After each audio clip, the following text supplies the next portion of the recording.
이 교재는 1권이에요. 1권. 근데 12권 시리즈 중에 1권입니다.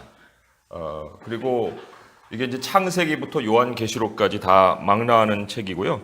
맨 뒤 표지를 보시면, 맨 뒤쪽에 보시면은 밑에 구약 6권, 신약 6권, 그래서 12권으로 되어 있고요. 위대한 시작부터 다시 오실 그리스도까지. 그 이제 이 교재는 그 감수를 제가 했어요. 그래서 제가 이제 1차 감수를 하면은 2차 이제 교수님들한테 보내서 최종 이제 감수가 결정이 되고 그리고는 이제 출판이 되는 거예요. 그래서 저는 지금 7권까지 감수를 마쳤습니다. 그리고 이제 7권이 출판이 될 거고요. 8권, 9권, 10권, 11권, 12권까지 이제 다 나오면 굉장히 좋은 교재예요. 제가 별 5개 이상으로 추천을 하고 싶은 교재이기 때문에 우리 여기 계신 분들은 굉장히 특별한 교재를 이제 시작을 하는 겁니다. 그리고 한국 교회에 이만한 교재가 아직 소개가 안 된 상황이라고도 볼 수가 있어요. 이 교재는 미국에 있는 그 아주 보수적인 교단, 미국의 보수적인 교단은 침례교예요. 우리는 장로교고 거기는 침례교입니다. 근데 거기 100여 분의 신학자와 목회자들이 총동원이 돼 갖고 이 교재를 이제 편찬을 했습니다. 그리고 이 교재는 지금 저희가 배우는 건 청장년용이거든요. 그래서 청소년용도 있고 고학년, 저학년, 유치부 이렇게 연령별로 다 나와요. 그리고 본문이 똑같이 진행이 됩니다. 오늘 우리가 1과를 이제 창세기 1장을 다루는데 거기도 다 1장을 다뤄요. 그래서 온 연령이 함께 하나님의 말씀으로 자라갈 수 있도록 이 구성이 되어 있습니다. 그러니까 여기 이제 계시는 분들 가운데 이제 자녀를 두신 분들 계실 텐데 내가 자녀를 어떻게 교육을 해야 될까 할 때 이 교재를 충실하게 이제 배우시면 그 이 교재에 똑같은 그 권수의 저학년용, 고학년용을 구입을 하셔서 그걸 이제 부모가 준비하면은 충분한 교재가 되고 그리고 온 연령이 함께 자라갈 수 있는 그러한 그 연결성을 찾을 수가 있습니다. 그래서 이제 제가 이 교재를 설명회를 여러 군데를 다녀요. 지방으로도 다니고 서울에서도 정기적으로 3개월에 한 번씩 하는데 이제 오리엔테이션을 통해서 이 교재를 소개를 드리거든요. 소개만 해도 사실 1시간이 필요한데 우리 형제자매님들은 제가 한 번 만나고 끝날 게 아니니까 오늘 이제 1관을 시작하면서 계속 설명을 이제 거기서 덧붙여 드릴게요. 그래서 따로 오리엔테이션 하는 것보다는 과를 시작해서 이 과 내용 중에 이렇게 구성이 되어 있구나 하는 걸 아시는 것이 더 좋을 거고요. 간단하게만 제가 설명을 드리면은 거기 그 14페이지를 넘기시면 14페이지 전에 그 13페이지 그게 창조의 하나님 이렇게 돼 있죠. 그리고 유닛 1 이렇게 돼 있습니다. 그 유닛 단위로 권당 2유닛이 있어요. 그래서 6과가 한 유닛으로 구성이 되어 있는데 그 6과에서 다루는 그 주제가 창조의 하나님이에요. 그 여기 우리가 하나님에 대한 주목을 좀 해야 됩니다. 왜냐하면 여기 이제 차례가 있을 거예요. 차례를 보시면 그 페이지 수는 안 적어져 있지만 앞에서 한 두 장만 넘기면 차례가 나오죠. 거기 창조의 하나님, 그 다음에 유닛 2는 언약의 하나님 이렇게 되어 있습니다. 그래서 이 가스펠 프로젝트는 하나님이 주인공이에요. 하나님을 아는 지식, 이제 그것이 이 교재의 아주 그 핵심 그 내용이라고 할 수가 있습니다. 그리고 복음이라는 것은 하나님이 무엇을 하셨는가에 초점이 맞춰 있거든요. 그리고 난 다음에 이제 우리로 넘어오는 적용이 있는 것이지 우리에게 초점이 먼저 맞춰 있지 않거든요. 그래서 오늘도 예를 들면 이제 창조를 배울 텐데 창조를 통해서 우리가 하나님을 배워야 하죠. 창조를 통해서 그 어떤 과학적인 사실이나 이런 것에 성경이 관심을 두고 기록한 것이 아니거든요. 그래서 이제 오늘부터 시작해서 6주 동안 우리가 창조의 하나님에 대한 그 공부를 해 나갈 겁니다. 자, 그러면 이 모든 과가 이제 하나님에 대한 공부를 하고 있는 건데, 그 구조가 이렇게 돼 있어요. 신학적 주제 나오죠? 네, 신학적 주제.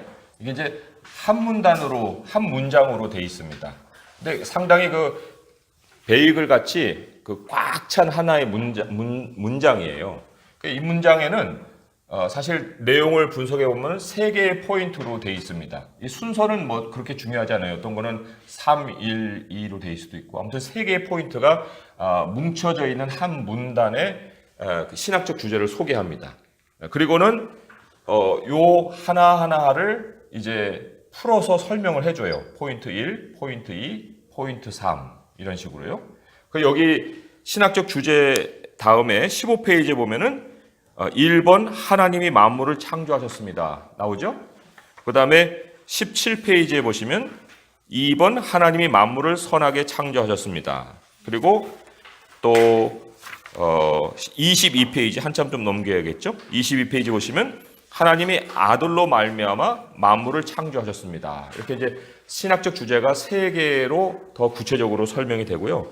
또 이 교재의 특징이 뭐냐면 요거를 이제 묶어줄 때에 다시 신학적 주제로 돌아오는 것이 아니라 묶어주는 결론에서는 항상 누구를 소개하고 있냐면은 예수 그리스도를 소개하고 있어요.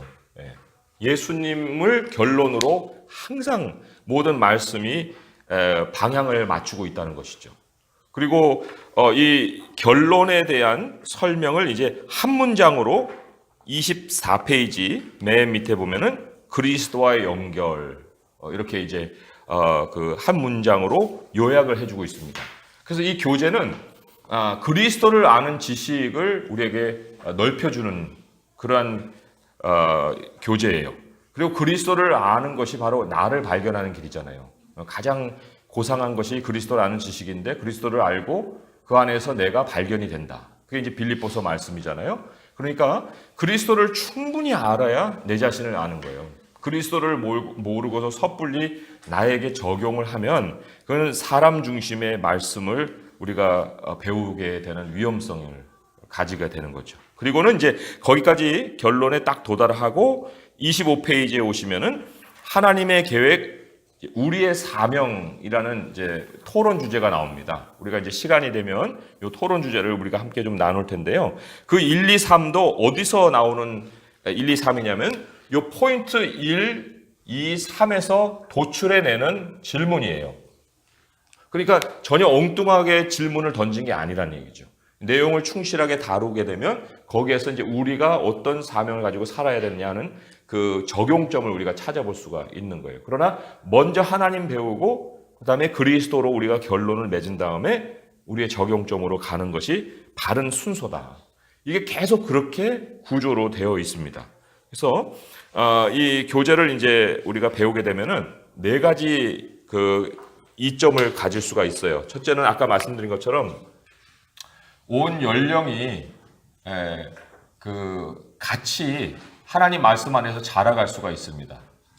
지금 서로가 떨어져 있는 상황이잖아요. 주일에 자녀 따로, 엄마 따로, 본문이 서로 다르기 때문에 가정에 가서 너 무슨 말씀 들었니? 그러면 아브라함 얘기 들었는데 엄마는 요한복음 얘기 듣고 그러면 서로 얘기할 것이 없잖아요. 그런데 이제 이렇게 한 교재라도 함께 배우는 것이 공통점으로 있으면은 대화할 수 있는 그 대화거리가 집안에서 있게 되는 거예요. 그래서 이 첫 번째는 온 연령이 같이 자랄 수가 있고, 두 번째로는 창세기부터 요한계시록까지 그 그리스도를 중심으로 하는 그 성경을 쭉 연결해 가볼 수가 있습니다.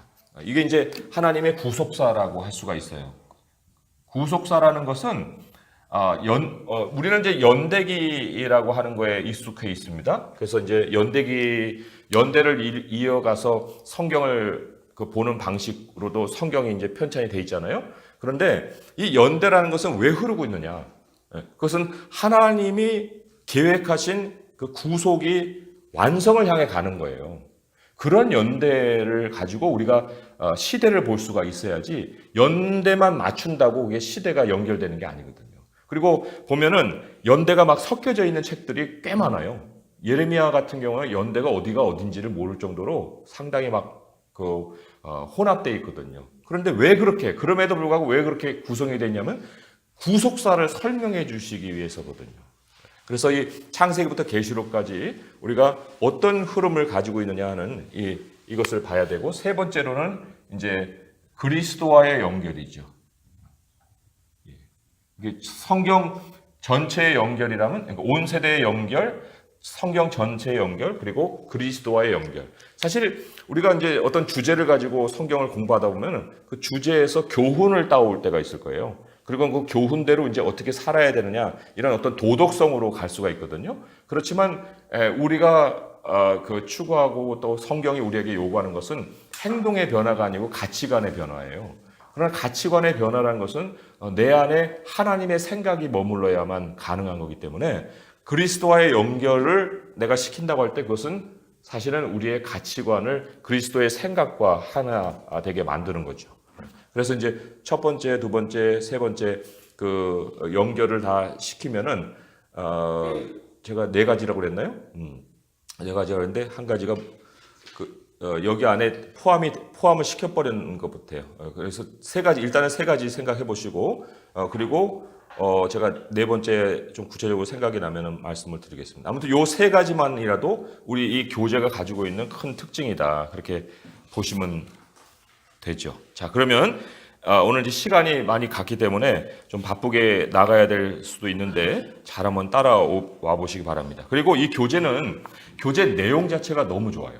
너무 좋기 때문에 제가 이 교재를 하나라도 놓치지 않고 우리 여기 있는 우리 형제자매님들에게 다 설명을 해드리고 싶어서 이 교재를 꼼꼼히 좀 읽어보면서 잘 파악을 해서 넘어가도록 하겠습니다.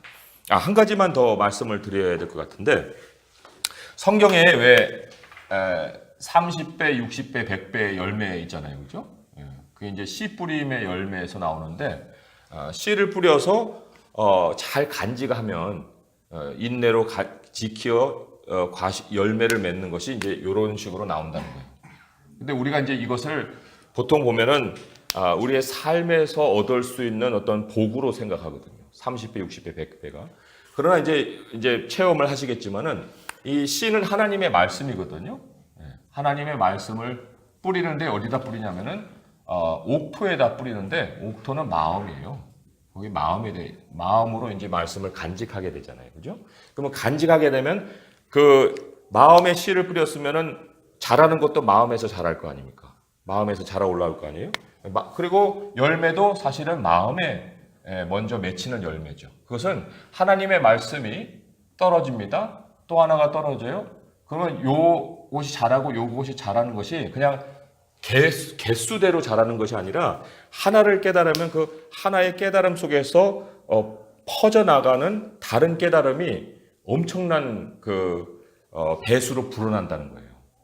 그래서 오늘은 우리가 이제 선의 개념을 배울 거거든요. 그러면 여태까지 알지 못했던 그 선의 개념을 알므로 인해서 많은 곳에서 하나님이 선을 얘기하고 있어요. 근데 그 선을 여태까지는 개별적으로 이해하려고 많이 노력을 했는데, 이제는 그 하나로 인해서 30개, 60개, 100개가 꿰지는 거예요. 그러므로 인해서 성경을 보는 눈이 확 열리는 거죠.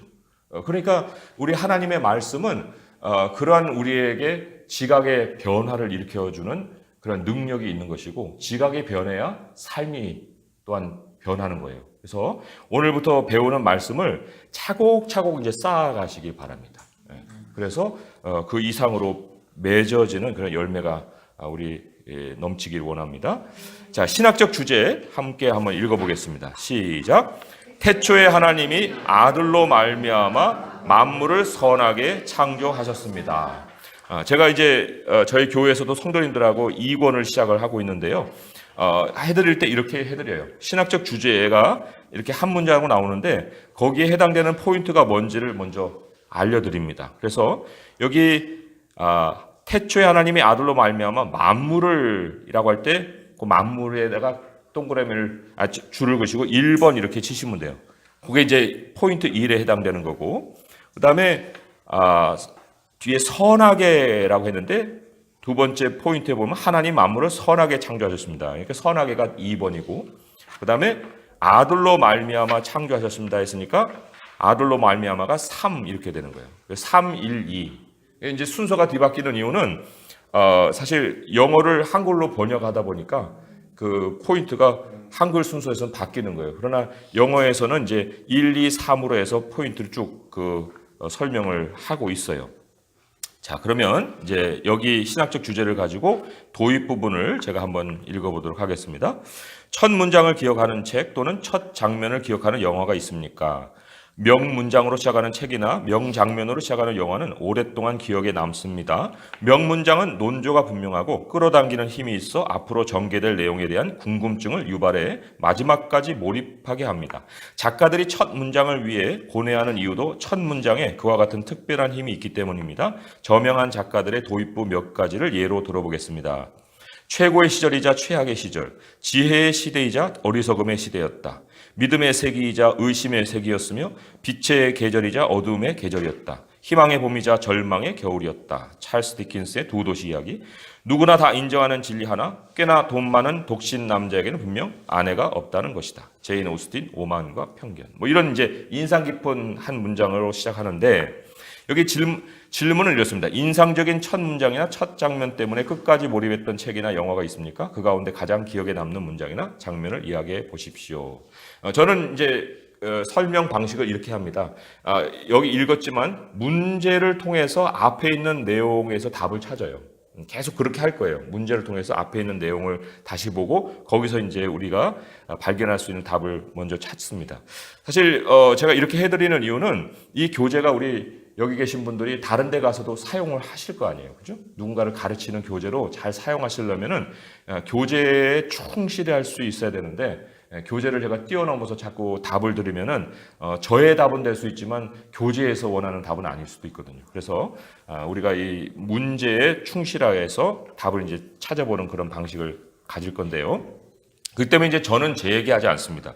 여기 이제 질문이 개인적인 질문이어도 좀 더 이 본문 안에서 그리고 성경 안에서 찾아볼 수 있는 것은 없을까 이제 그런 것들을 계속 소개를 해드릴 텐데 성경에 제가 예수님을 만난 성경 구절이 요한복음 1장 1절이에요. 태초에 말씀이 계시니라. 이 말씀이 하나님과 함께 계셨으니 이 말씀은 곧 하나님이시니라.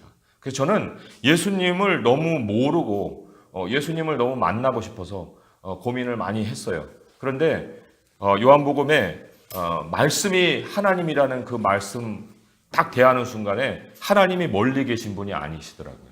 내가 앞에 놓고 있는 성경에 하나님의 숨결을 느낄 수 있었어요.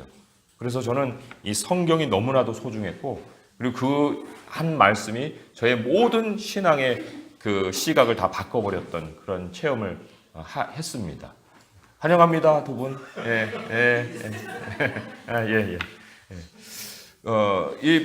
만약에 놓친 부분들은 제가 강의 지금 그 강의 녹음을 하고 있거든요. 우리 정승우 형제님한테 강의 파일을 받아서 들으시면 됩니다. 네. 그래서 이 책만 아니라 성경의 첫 구절 혹은 첫 단어, 히브리 성경의 성경책 제목은 항상 그 책의 첫 단어입니다.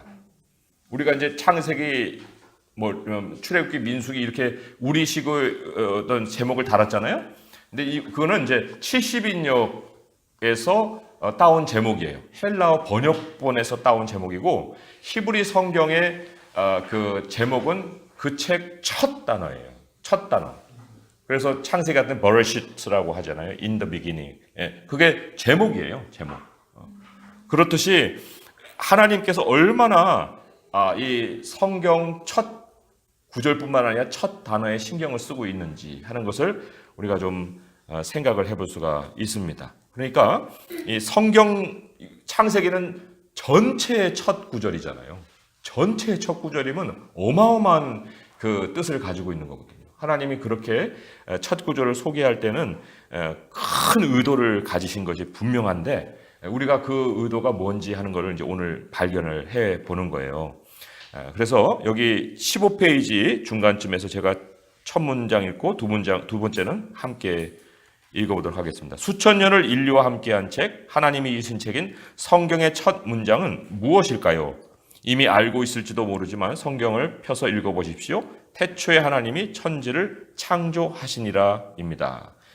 그리고 이제 책의 구조를 다시 한번 설명을 드리면 포인트 2를 시작하기 전에 거기 두 번째 이제 문장 있잖아요. 그게 전체 내용의 서머리예요. 전체 내용의 서머리. 그래서 여기는 이제 뭐 여느 책과 뭐 이런 식으로 시작을 했지만 이과를 잠깐만 한번 보세요. 27페이지 보시면 27페이지에 이과를 서머리 해주는 말의 시작을 이 세션에서는 이렇게 시작하죠.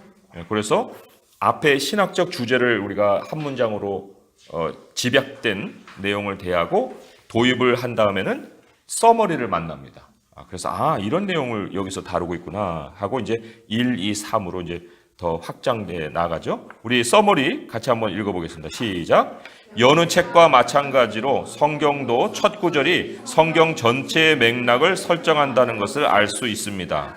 이 세션을 통해 최초에 하나님이 만물을 창조하셨다는 것, 그것을 선하게 창조하셨다는 것, 그리고 아들로 말미암아 창조하셨다는 세 가지 사실이 복음의 범위를 이해하는데 얼마나 중요한지 알게 될 것입니다. 네, 포인트 1도 함께 읽습니다. 시작.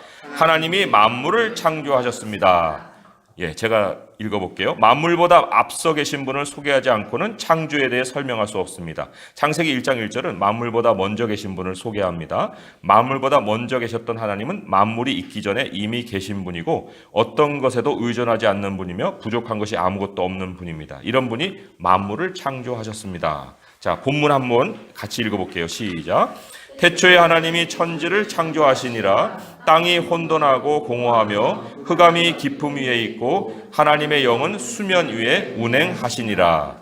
네. 하나님은 창조 기록을 통해 하나님 자신과 관련해 무엇을 가르치려는 것일까요? 그리고 무엇 때문에 그렇게 자신을 알리시려고 했을까요? 여기서 우리가 주목할 것이 창세기의 주어는 하나님이시라는 거예요. 창세기의 주어. 하나님에 관한 책. 그것 하나님을 알려주시려고 지금 창조의 이야기를 꺼내시고 있다 할 수 있어요. 자, 두 가지 굵은 글씨로 되어 있는 것이 왜 이스라엘 백성은 하나님이 만물을 창조하신 것을 알아야 했습니까? 하는 것과 왜 우리는 하나님이 만물을 창조하신 것을 알아야 합니까? 두 가지 큰 질문을 던졌는데요. 자, 왜 이스라엘 백성이 만물을 하나님이 창조하신 것을 알아야 했는가 하는 그 내용을 다루고 있습니다. 전체 문장을 여기 세 분, 오른쪽 세 분, 1분 단위, 1분 단위 읽어주세요. 자, 시작. 시대의 이스라엘 백성은 다음과 같은 질문을 놓고 고민했을 것입니다. 우리 하나님은 실제로 존재하시는 분인가? 그분은 지존하신 분인가? 전능하신 분인가? 이스라엘 백성은 오랫동안 애국의 신들 가운데 살았기 때문에 그들의 하나님이 유일하신 하나님인지 믿기 어려웠습니다. 하나님은 그들의 혼란스러운 생각을 바로잡아 주시기 위해 창세기 1장 1절을 쓰셨습니다. 이를 통해 그들이 어렸을 때 잠자리에서 듣던 조상들의 하나님이 바로 세상을 창조하신 그 하나님임을 깨닫게 해주셨습니다. 가나안의 신들도 블레셋의 신들도 아닌 이스라엘의 하나님이 전능의 창조자이시라는 사실을 말입니다. 여호와는 위대하시니 지극히 찬양할 것이요 모든 신들보다 경외할 것이며 만물의 모든 신들은 우상들이지만 여호와께서는 하늘을 지으셨습니다. 아멘. 네.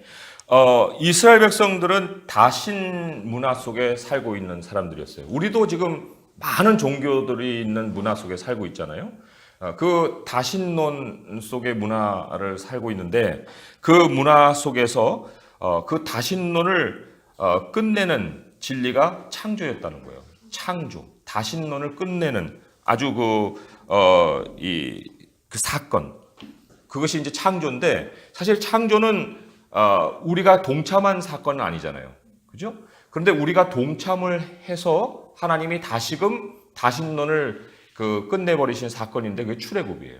그러니까 창세기에서는 창조를 통해서 하나님의 유일성을 나타내셨고 출애굽에는 출애굽 사건을 통해서 하나님이 자신이 유일한 하나님이라는 것을 실제 현실 속에서 알려주신 거죠. 그리고 이 열재앙을 보게 되면은 그 열재앙의 모든 대상이 다 신들이에요.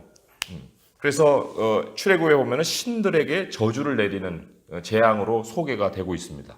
나일강을 다스리는 신들이 3개가 있잖아요. 그리고 뭐 개구리 형상의 신들도 있고 뭐 농작물을 다스리는 신도 있고. 근데 그거 다 너희들이 다스리는 그 영역이 너희들의 통제 안에 있지 않다. 그것을 재앙을 통해서 분명하게 각인을 시켜 주십니다. 그리고는 빼내어서 하나님이 주신 10계명의 첫 계명이 나 외에는 다른 신을 내게 두지 말지니라거든요. 그러니까 우리를 구원해 주신 그 하나님의 그 구원 사역의 최종 목적은 뭐냐면 하나님이 한 분 하나님이시라는 사실이에요. 그런데 그거를 사실 이 창세기는 모세 시대에 하나님이 주신 책이지 않습니까? 그래서 사건을 먼저 겪은 거예요. 이스라엘 백성들이 사건을 겪었는데 그 겪음을 통해서 발견한 유일한 하나님이 아예 태초에 창조 때부터 하나님 한 분으로 모든 것이 다 만물이 유래가 됐다는 것을 비로소 가르쳐 주시는 거죠. 그래서도 여기 다신론을 살아간 사람들, 그 고린도전서 8장 5절에서 6절을 한번 같이 찾아서 읽어보겠습니다. 고린도전서 8장 5절에서 6절의 말씀이에요. 고린도전서 8장 5절에서 6절의 말씀 우리 함께 찾아서 읽어보도록 하겠습니다. 272쪽에 있습니다. 시작. 비록 하늘에나 땅에나 신이라 불리는 자가 있어 많은 신과 많은 주가 있으나 그러나 우리에게는 한 하나님 곧 아버지가 계시니 만물이 그에게서 났고 우리도 그를 위하여 있고 또한 한 주 예수 그리스도께서 계시니 만물이 그로 말미암고 우리도 그로 말미암아 있느니라. 일단은 이제 이 말씀 자체를 우리가 대합니다. 거기에 대한 이제 설명이 더 필요하지만 아무튼 한 하나님이 계시다. 이게 이제 선포되고 있어요. 그리고 이 우상으로 사람들이 섬기는 그 모든 만물이라는 것은 그것은 창조 안의 대상이다. 창조의 대상 속에 만물을 다 집어넣는 거예요. 그리고는 남는 것은 하나님 한 분밖에 아니 계시잖아요. 그래서 우상을 섬겼던 사람들의 그 사고에 엄청난 도전을 던져줬던 선포가 바로 하나님이 태초에 만물을 창조하셨다는 거예요. 자, 그러면 이제 왜 우리는 하나님이 만물을 창조하신 것을 알아야 되는가 하는 그 문단이 여기 나옵니다. 이 분단을 제가 지적을 해드릴 텐데 이 분단 그 맞은편에 있는 세 분. 자, 이 분단 읽어보세요. 시작. 우리도 창세기의 첫 독자들과 다르지 않습니다. 나무 우상에 절하는 유혹에는 넘어가지 않겠지만 우리도 그들처럼 혼란에 빠질 수 있습니다. 수종에는 너무 큰 희생이 따르는 것 같아서 때때로 마음이 흔들립니다. 하나님은 정말 계시는가? 하나님은 나를 사랑하시는가? 하나님은 순종을 받으시기에 합당하신 분인가? 이런 질문들에 하나님에 대한 믿음이 흔들릴 때가 있습니다. 그럴 때 하나님은 우리에게 창세기 1장 1절을 이야기해 주십니다. 태초에 하나님이 존재하는 것이 아무것도 없을 때에도 하나님은 계셨습니다. 이 사실이 하나님을 향한 경외심을 자아내며 우리의 모든 혼란을 잠재웁니다. 네, 하나님 하면은 이제 우리가 신앙의 결단 뭐 이런 것들을 더 요구한다고 생각할 거예요. 하나님에 대해서 알면 알수록 이제 순종은 결단이다. 그래서 결단해서 여기 오셨죠? 다 결단해갖고. 근데 순종은 결단이 아니에요. 순종은 결단이 아니고 하나님의 창조 질서에 부응하는 거예요. 그게 우리의 순종이에요. 그걸 누가 순종이라고 하겠습니까? 사실 단어를 찾자면. 그건 순종이 아니죠. 그냥 그거는 사람이 만들어진 모습 그대로 그냥 살아가는 것이에요.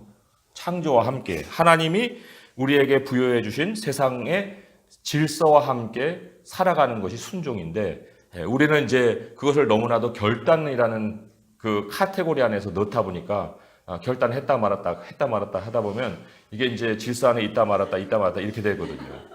그러니까 이거는 곤란해지지 않는가. 그러니까 왜 하나님께 순종하는 것이 결단이 아니고 어떤 부응 혹은 부합하는 것이라고 할 수 있을까 하면은 모든 그 만물은 한 분 하나님을 향해 있잖아요.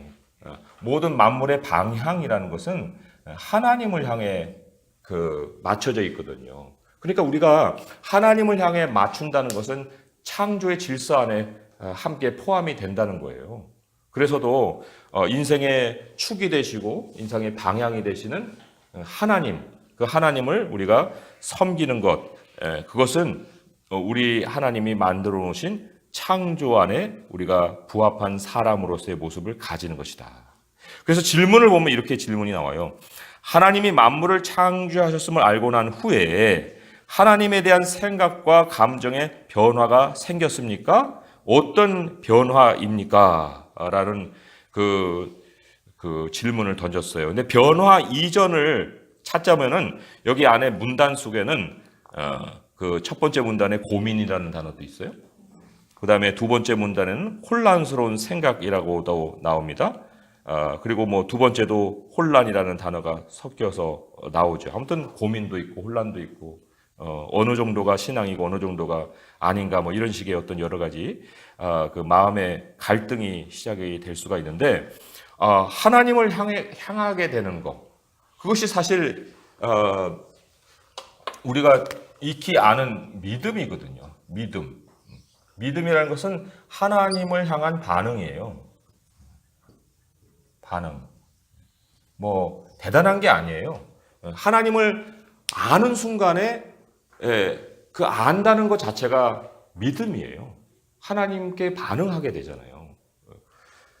그래서도 우리들이 이 고민이나 또 혼란스러움이나 이런 것은 이게 퍼져 있는 거고 우리의 생각이 막 이렇게 돌아다니는 거고 돌아다니다가 하나님 할 때 거기에서 이제 믿음을 회복하는 거예요. 무엇을 하겠다 이런 게 믿음이 아니고 하나님 하고 하나님께로 돌아서는 것이 믿음이거든요. 그래서 여기 생각과 감정의 변화가 생겼는데 어떤 변화입니까? 하면은 그것이 바로 이제 우리가 얘기하는 확신이죠. 믿음이고 확신이고 여기서 사용한 용어를 보자면 경외심이라고 두 번째 문단에 나와 있습니다. 경외심. 자, 이 경외라는 단어가 상당히 어려운 단어예요. 어려운 단어인데 영어로는 그냥 fear라고 할 수 있어요. 두려움. 그냥 단순해요. 그런데 이제 번역에 따라서 이게 두려움도 되고 경외도 되는데 그 문단의 정황에 따라서 사실은 이게 두려움으로 번역이 돼야만 하는 경우고 이 경우에는 경외라고 할 수밖에 없는 단어일 수밖에 없는 이유가 사람이 하나님을 두려워하지만 부정적으로 두려워하게 되면 이제 하나님이 여기 계시고 하나님이 사람에게 다가오신단 말이죠. 근데 사람이 부정적인 두려움을 갖게 되면 사람은 어디에 초점을 맞추겠냐면 자기가 가지고 있는 그 죄성 혹은 죄에 그 초점을 두고 하나님을 만나게 되면 두려움이 생겨요. 이걸 이제 요한복음에서는 어둠을 사랑했다 하는데 이 어둠이라는 것은 정말 흑암과 같은 어둠이라기보다는 요한복음에서는 어둠은 세상을 얘기하는 거예요. 자기의 익숙한 세상으로 더 반응하게 되는 거예요. 하나님이 다가오는데 자기는 그 하나님이 익숙지가 않아요. 자기가 살고 있는 세상을 더 소중하게 여겨요. 그래서 하나님에 대해서 생각하면 생각할수록 뭔가 이렇게 법이 그 사람의 마음을 자꾸만 찌르고 그래서 불편해요. 불편하면서도 무섭기도 해요. 그래서 사람이 죄를 향해서 돌아서는 거죠. 그걸 성경은 이제 두려움이라고 하게 되면 사람이 두려움이 바뀌어서 경외가 되는 것은 하나님의 거룩하심을 비로소 알게 될 때 이 두려움이 경외로 바뀌는 거예요. 그러니까 이것은 친밀함이라고 할 수가 있습니다. 이건 하나님을 주목하기 때문에 갖게 되는 마음이에요. 하나님을 주목하기 때문에 갖게 되는 마음이고 여기에도 물론 두려움이 있어요.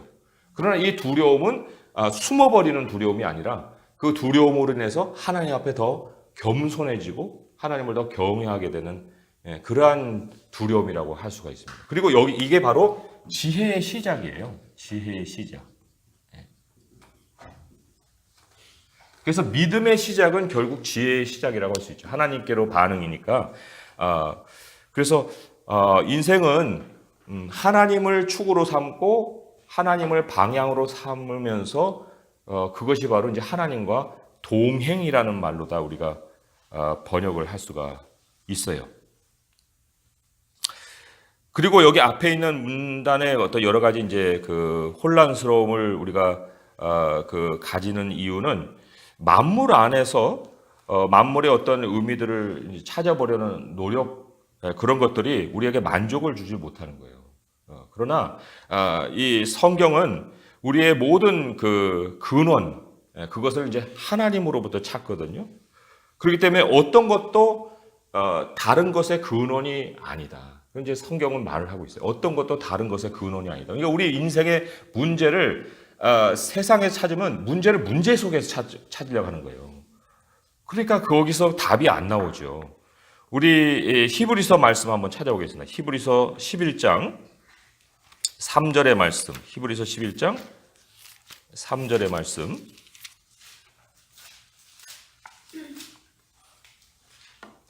함께 읽어볼게요. 365페이지입니다. 히브리 11장 3절 시작.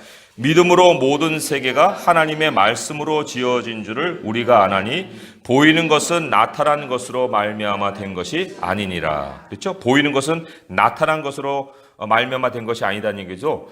그 뜻이 그거예요. 어느 것도 다른 것의 근원이 아니다. 오직 근원이 되는 것은 하나님의 말씀이에요. 하나님의 말씀. 하나님의 말씀을 찾아 들어갈 때 비로소 우리가 문제의 핵심을 찾게 되는 거죠. 문제의 어떤 근원을 찾게 되는 거고 거기서 해답을 찾게 되는 거예요. 그리고 그 말씀은 곧 그리스도라고도 우리가 할 수 있기 때문에 아까 읽은 그 말씀 고린도전서 8장 5절에서 6절의 말씀, 그 말씀을 이제 조금 더 설명을 드릴 거예요. 자, 그러면 이제 포인트 1에서 우리가 충분히 내용에 대한 파악을 했습니다. 하나님이 만물을 창조하셨구나. 어떤 만물도 스스로 존재할 수 없었구나.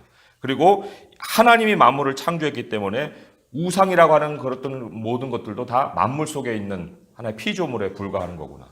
그러나 하나님은 만물 밖에 계신 분이기 때문에 모든 우리의 다신론적인 고민이 끝나는 그 시점이 바로 창조에서부터였구나 하는 걸 알 수가 있어요. 자, 포인트 2 함께 읽습니다. 시작. 하나님이 만물을 선하게 창조하셨습니다. 이제 이 선의 개념 굉장히 중요합니다. 제가 읽어볼게요. 창조 이야기에서 알아야 할 두 번째 중요한 사실은 하나님이 만물을 창조하실 때 그것을 선하게 창조하셨다는 것입니다. 이것은 무슨 의미일까요? 왜 하나님은 창조의 각 단계마다 좋았다고 말씀하셨을까요? 창조는 도덕적으로 선합니까? 그렇습니다. 하나님이 만물을 창조하셨을 때에는 분명히 창조물에 죄가 없었습니다. 창조는 보기에 아름답습니까? 그렇습니다. 하나님의 창조물이 지닌 아름다움은 굳이 오래 바라보지 않아도 한눈에 들어옵니다. 창조는 유용합니까? 그렇습니다. 창조는 하나님의 목적과 의도를 잘 드러내고 있습니다. 자, 여기까지만 읽고 이제 좀 설명이 필요합니다. 물론 질문을 통해서 우리가 거꾸로 내용을 봐야겠지만 우선은 잠깐적인 설명이 필요하기 때문에 제가 설명을 드리는데, 도덕적으로 선하다는 건 무슨 뜻일까요? 도덕적으로. 우리가 보통 상식적으로 도덕적으로 선하면 도둑질은 선합니까? 아니죠. 그러면은 뭐가 선합니까? 착한 거. 그러니까 착한 게 선한 거라니까요. 착할 선자, 굿. 굿을 얘기하는 거예요, 사실. 착하다, 선하다 다 똑같은 거예요. 그러니까 뭐가 선합니까? 어떤 것을 착하다고 생각하십니까? 효도. 네, 효도가 도덕적으로 선하다. 그죠? 왜 기준이 뭐예요? 기준. 왜 효도가 선할까요? 효도는 뭐가 효도예요? 용돈 많이 드리는 거? 안마해드리는 거? 뭐가 효도예요? 엄마 마음을 안 아프게 하는 거? 뭐 여러 가지가 있을 거 아니에요. 그걸 효도라고 하지만 효도는 또 다른 또 카테고리를 또 우리에게 요구하거든요. 그러니까 이 선이라는 건 사실 우리 식대로 얘기하자면 기준을 만들기가 힘들어요. 어떨 땐 기분에 따라서 뭐 껌 파시는 분 열통도 사드리지만 어떨 때는 귀찮아가지고 무릎 위에 올려놓은 종이도 탁 쳐버릴 때가 있거든요. 그러니까 나는 악인도 되고 선인도 되는 거예요. 순간순간에. 그런데 이 선의 개념을 성경이 얘기하고자 하는 그 개념대로 우리가 정의를 해봐야 된다는 거죠. 그러면 여기 도덕적이라고 선하다 하는 것도 여기 도덕의 문제를 뭐라고 얘기했냐면 죄가 없었습니다라고 얘기를 했어요. 그 문장에는. 그렇잖아요. 창조물에 죄가 없었습니다. 그러면 죄가 없는 것이 완전한 도덕인데 죄가 없는 사람이 있을까요? 만약에 우리대로 얘기하자면 죄가 없는 사람이 있어요? 있죠. 요한일서 안 읽어보셨어요? 하나님의 자녀들은 범죄하지 않는다 했어요? 범죄한다 했어요? 모르시는군요. 네. 요한일서를 한번 가보는 거예요. 예. 그 요한일서에 보시면 거기에 하나님의 아들을 믿는 사람들 그 죄를 범할 수 없다 하잖아요, 그죠? 그 뜻을 우리가 알아야 돼요. 어디에 있습니까? 저도 지금 찾고 있는데 하나님의 자녀들을 범죄하지 아니하나니. 예, 여기 있네. 그 요한일서 3장 5절에서 6절. 제가 한번 읽어볼게요. 그가 우리 죄를 없애려고 나타나신 것을 너희가 아나니 그에게는 죄가 없느니라. 그 안에 거하는 자마다 범죄하지 어떻게 한다고요? 아니하나니. 범죄하지 않는다 했잖아요. 그럼 우리가 생각하는 범죄와 성경이 얘기하는 범죄가 좀 다를 것 같은 생각 안 드세요? 네. 그렇잖아요. 그래서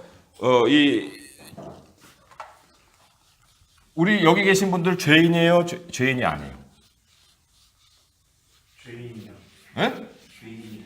죄인이에요? 근데 여기는 범죄하지 않는다는데? 죄인 카테고리가 달라요. 카테고리.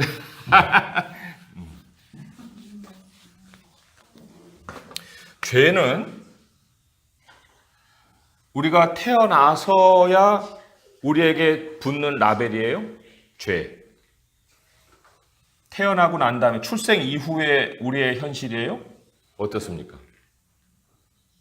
네? 출생 전에. 출생 전에. 그럼 이게 행위하고 연결이 돼요? 안 돼요? 네. 그렇죠.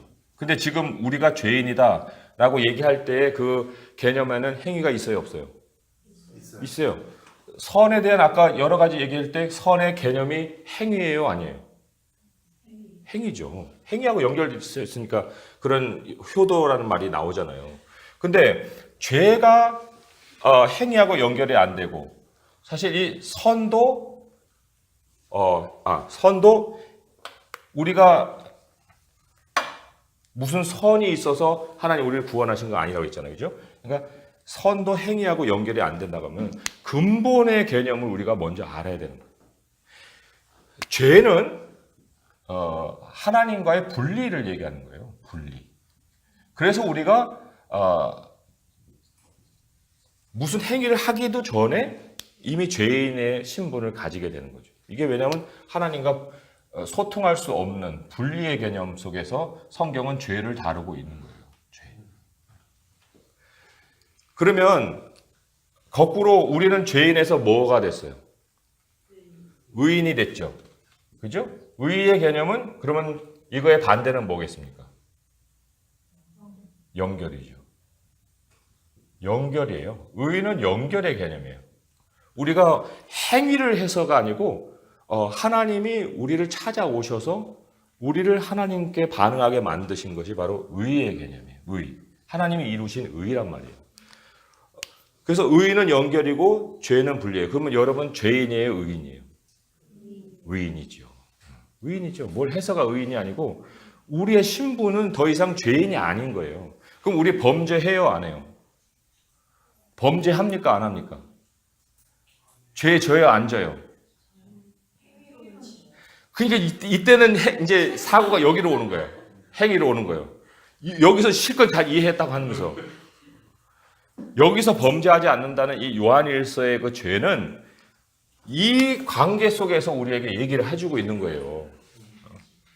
우리가 죄를 짓죠? 죄를 져요? 안 져요? 네? 죄 져요? 안 져요? 저요. 네, 저요. 그때 그 죄는 어떤 걸 얘기하겠어요? 네?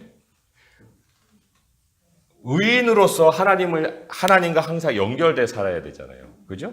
네. 그러나 우리가 하나님을 기억하지 아니하고 그러니까 둘째 아들과 같은 그런 모습을 가질 때, 그럴 때 우리는 하나님과 끊어진 삶을 살잖아요. 그러나 우리의 신분이 그렇다고 해서 죄인으로 하락을 했냐면 그렇진 않아요. 우리 하나님께서 의로움 속에서 우리의 모든 그 행동을 받아주시는 거죠. 그러나 우리는 그것이 죄라고 생각하면서 우리의 신분까지도 죄인으로 전락을 시켜버리는 거예요. 그러나 우리는 다시는 하나님과 끊어질 수 없는 관계예요. 무엇으로도, 생명으로도 사망으로도 천사로도 절대로 하나님의 사랑에서 우리를 끊을 것이 없다고 그랬죠. 그러니까 우리가 그러한 신분을 가지고 있는 것을 안다면 내가 함부로 나는 죄인이다라는 말을 자꾸만 입에서 꺼내면 안 되는 거예요. 하나님, 내가 죄를 졌습니다 라는 말을 해도 나는 죄인입니다는 아니란 얘기죠. 죄를 졌습니다라고 할 때 그 개념도 우리가 이런 의미에서 생각을 해봐야 되는 거예요. 하나님, 내가 하나님과 떨어져 살았습니다. 하나님과 소통하면서 살아야 되는데 하나님과 그런 소통이 없이 오랜 세월을 지냈습니다. 그게 바로 하나님, 내가 하나님 앞에 죄를 졌습니다. 그런 의미를 가지고 있는 거지, 우리 스스로가 죄인으로 스스로 신분을 바꿀 수가 없는 거거든요. 그러면 이 선의 개념도 굉장히 잘 정리를 해야 할 필요가 있어요. 그래서도 여기 도덕적으로 선합니까 할 때 그런 죄가 없다라는 모습으로 얘기를 했는데, 그것은 바로 하나님과 연결되어 있다는 걸 얘기하는 거예요. 하나님과 연결되어 있다. 모든 만물이 하나님과 연결되어 있는 그러한 상황에서 창조가 되었다는 사실이죠. 그리고 또 아름답습니까 했는데, 그렇습니다. 굳이 오래 바라보지 않아도 한눈에 아름다움이 들어옵니다 라고 얘기를 했지만은 여기 이 문장이 조금은 더 의미를 가지려면은 하나님이 배열해 놓으신 첫날, 둘째 날, 이 날과 함께 아름다움을 말을 했으면 더 좋았을 뻔했어요. 아름다움. 그러니까 어떤 그 형체 자체로만의 어떤 아름다움이 아니라 그 형체가 그날의 그 자리에 그렇게 배열이 됨으로 인해서 아름다움을 가져요. 왜냐하면 우리 전도서 말씀 잘 들었지만 전도서 3장 11절에 모든 만물이 자기 때를 따라 아름답다고 그랬거든요. 자기 때를 따라서. 그래서 그 적시성을 우리가 생각을 해볼 수가 있는 거고요. 그 다음에 이제 마지막이 굉장히 중요한 내용인데, 창조는 유용합니까? 그러니까 유용이라는 것은 어떤 사용처가 있습니까? 하나님 어떤 목적과 의도를 가지고 창조하셨습니까? 이제 그런 의미인데, 거기에 대해서 좀 더 자세하게 물어보고 있어요. 그 밑에 이제 두 번째 문단을 제가 읽어볼게요. 그렇다면 창조의 목적과 의도는 무엇일까요? 창조의 목적과 의도는 하나님의 영광을 선포하고 그분의 손으로 하신 일을 나타내는 것입니다. 그리고 인간의 눈에는 보이지 않는 하나님을 드러내는 것입니다. 창조는 하나님의 영원하신 능력과 신성을 드러내어 우리로 하여금 하나님이 어떤 분인지를 분명히 보고 이해할 수 있게 해줍니다. 이 말씀을 잘 이해하시면 이제 선에 대한 개념을 분명하게 이제 깨달을 수 있을 텐데, 만물이 있습니다. A라는 만물이 있어요. 하나님이 이걸 보시고 스스로 생각하십니다. 뭐라고 생각합니까? 좋다, 굿.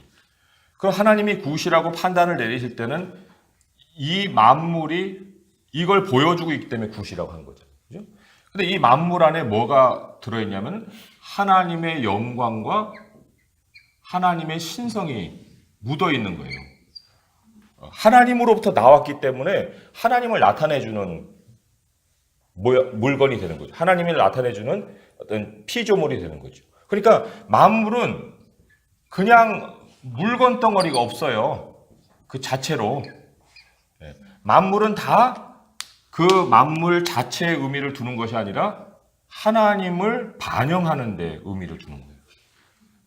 그래서 하나님은 이것을 좋다, 선이다라는 평가를 내리시는 거죠. 그러니까 선이라는 것은 하나님의 영광과 하나님의 능력, 하나님의 신성을 보여주는 것. 그게 선이에요. 그러면 효도가 선입니까? 그럴 때 그거 엄마한테 용돈 주고 엄마를 잘해주고 그래서 선이 아니라 부모를 공경함으로 인해서 그 공경을 통해서 우리가 하나님을 발견하는 거예요. 아버지 하나님을 발견하는 거예요. 그렇기 때문에 효도가 선일 수 있어요. 설명에 따라서 내가 진짜 선을 얘기할 수도 있고 아닐 수도 있는 거예요. 그러니까 똑같이 다른 종교에서도 착한 것, 선한 것 다 얘기를 하지만 그것이 궁극적으로 선이 될 수 없는 것은 하나님을 반영하지 않을 때, 하나님의 영광과 신성을 반영하지 않을 때. 그래서 우리의 착한 행실로 하나님께 영광을 돌리게 하라 그랬죠. 그죠? 우리들이 살아가는 삶이 빛의 삶이어야 되잖아요. 그죠? 빛과 소금이잖아요. 마태복음 이제 6장에 나오나요? 빛과 소금의 삶인데 빛을 비춰야 되고 소금의 맛을 보여줘야 되는데 그러므로 인해서 우리가 사람들에게 보이는 것이 착한 행실이에요. 그런데 결과적으로 착한 행실을 통해서 누구에게 영광이 간다고요? 하나님께. 왜 하나님께 영광이 갈까요? 왜냐하면 우리들의 행실이 하나님의 영광과 하나님의 신성을 드러내기 때문에. 하나님의 영광과 하나님의 능력과 하나님의 신성을 드러내는 선을 행하기 때문에 그런 거예요. 그러면 이 선을 우리가 스스로 만들 수 있어요? 선한 일을? 에베소서 한번 보세요. 에베소서 2장의 말씀입니다. 에베소서 2장의 말씀.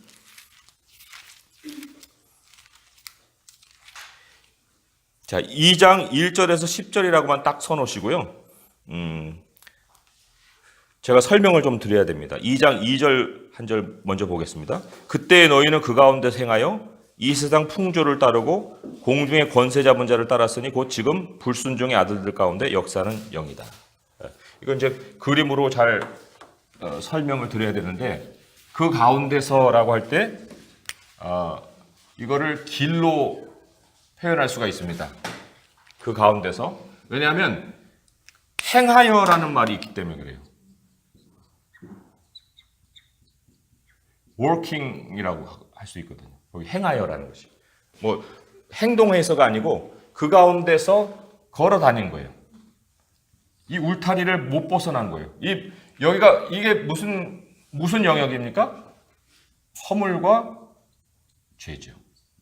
하나님과 끊어진 세상 속에서 계속 살아온 거예요. 이 세상 풍조를 따라서. 이 범위를 벗어날 수가 없었어요.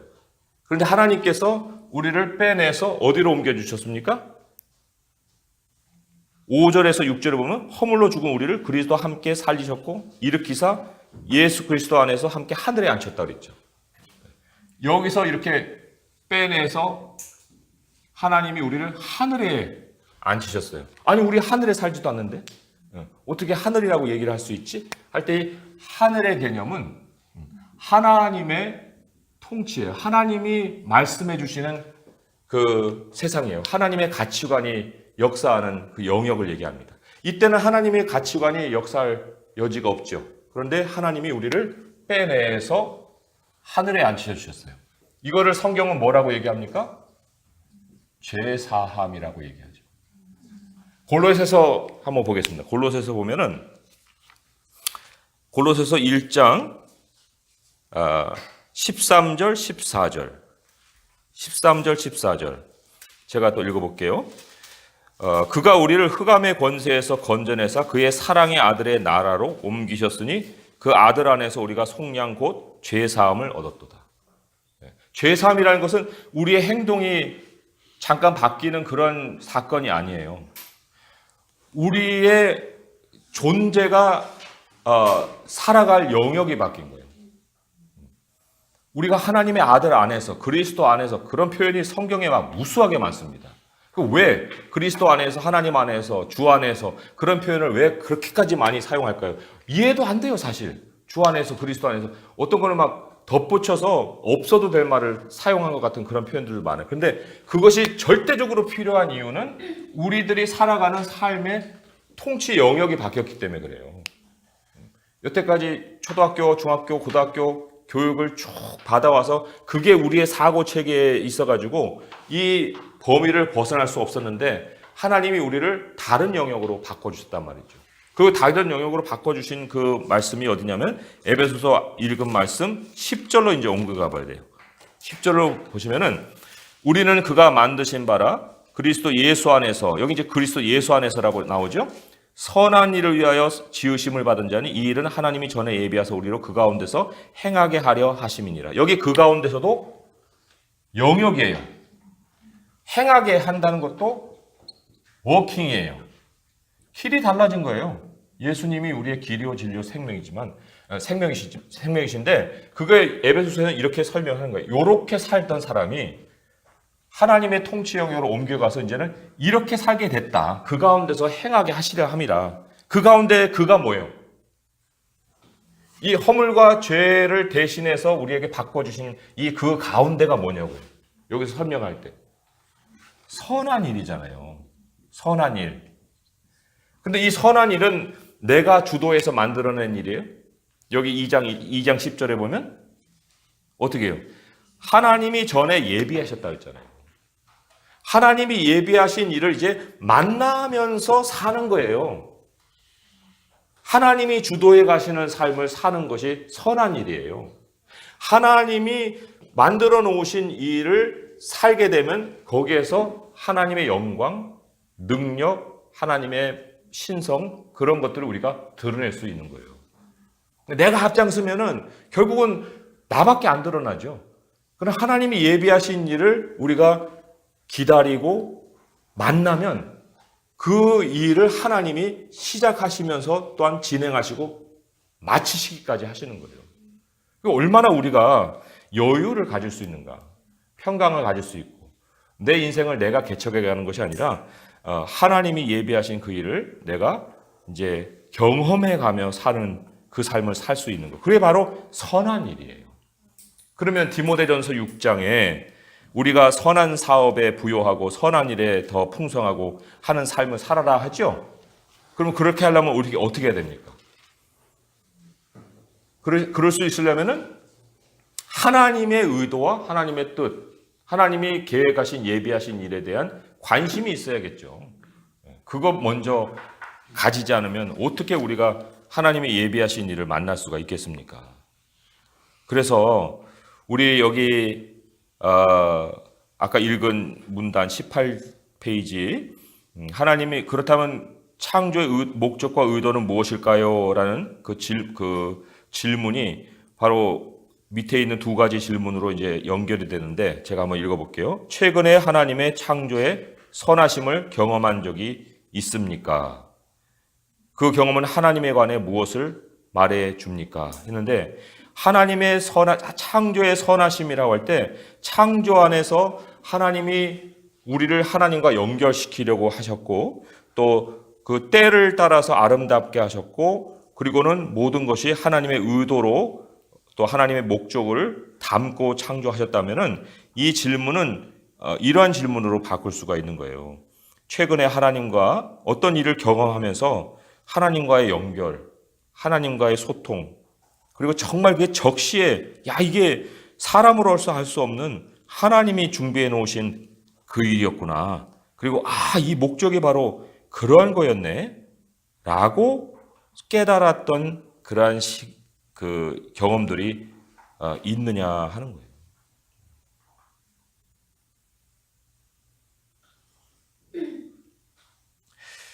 그 경험을 통해서 우리가 이제 배우는 것, 두 번째 답에 대한 질문은 이런 거죠. 하나님은 우리를 하나님의 계획대로 인도해 가시는 분이시다. 그걸 이제 우리가 알게 되는 거예요. 그리고 하나님은 시간의 주님이시구나. 그리고 시간의 주님이실 뿐만 아니라 내 인생의 주님이시구나 하는 것을 우리가 이제 아는 거죠. 자, 그리고 또 여기 일반 계시와 이제 특별 계시를 설명을 하고 있는데 이 부분에 대해서 우리가 좀 빠른 속도로 좀 설명을 해드려야 될 필요가 있습니다. 자, 그건 제가 읽어보겠습니다. 일반 계시.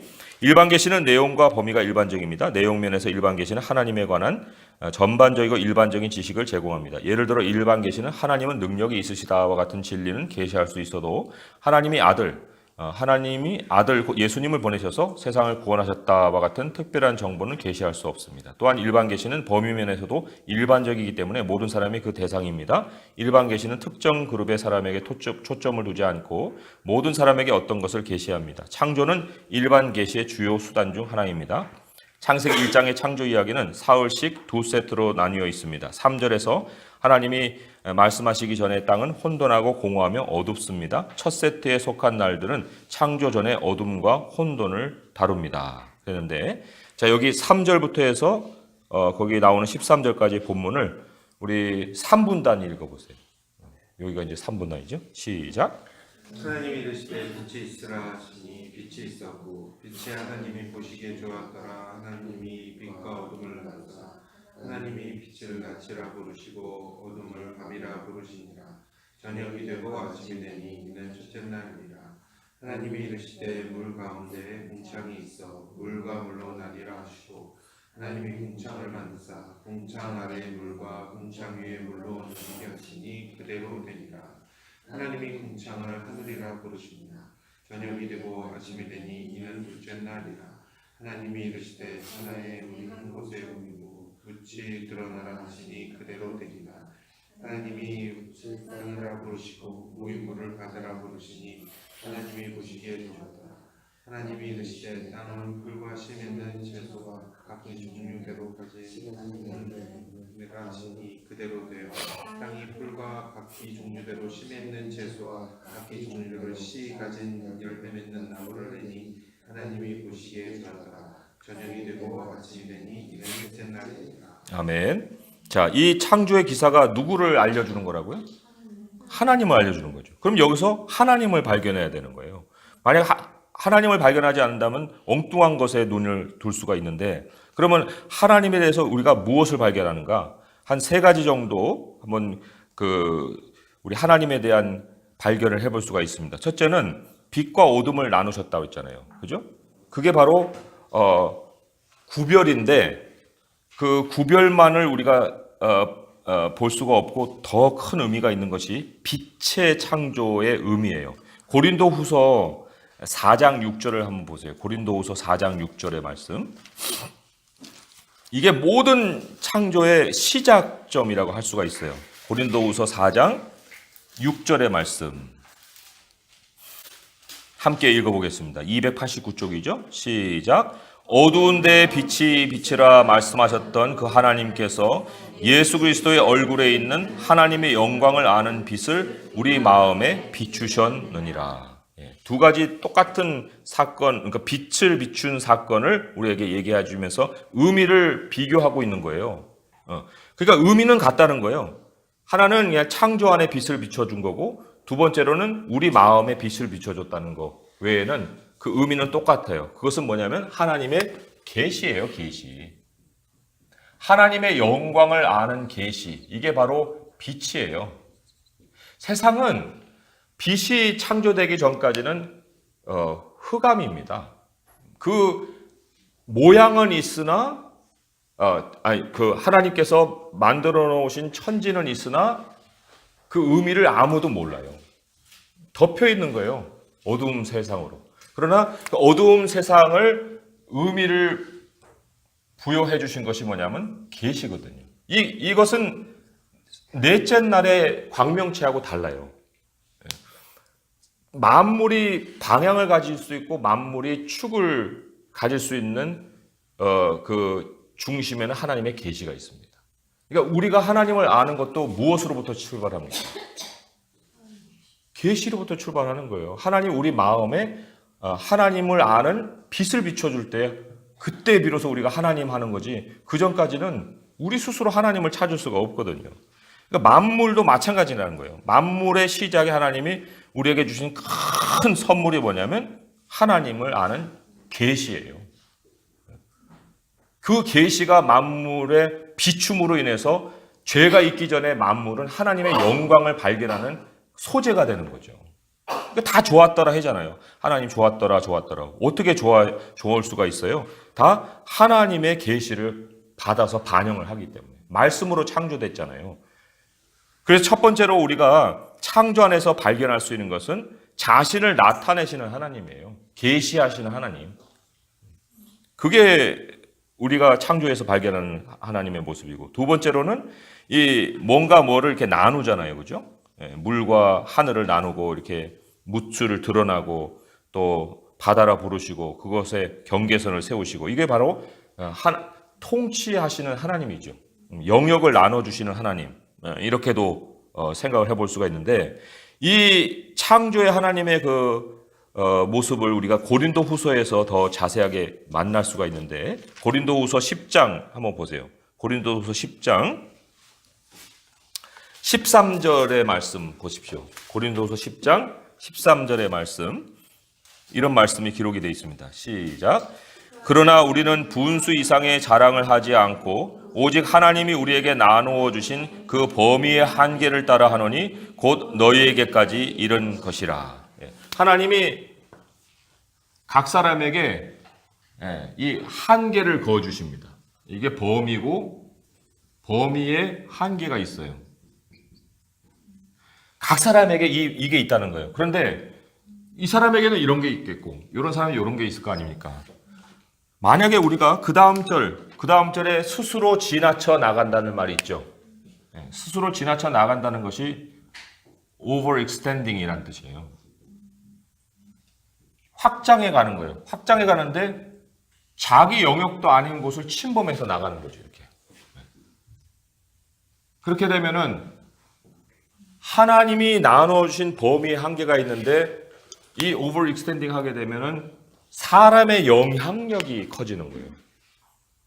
하나님의 영광이 비춰지는 것이 아니고 사람의 영향력, 사람의 영광이 더 커지는 거죠.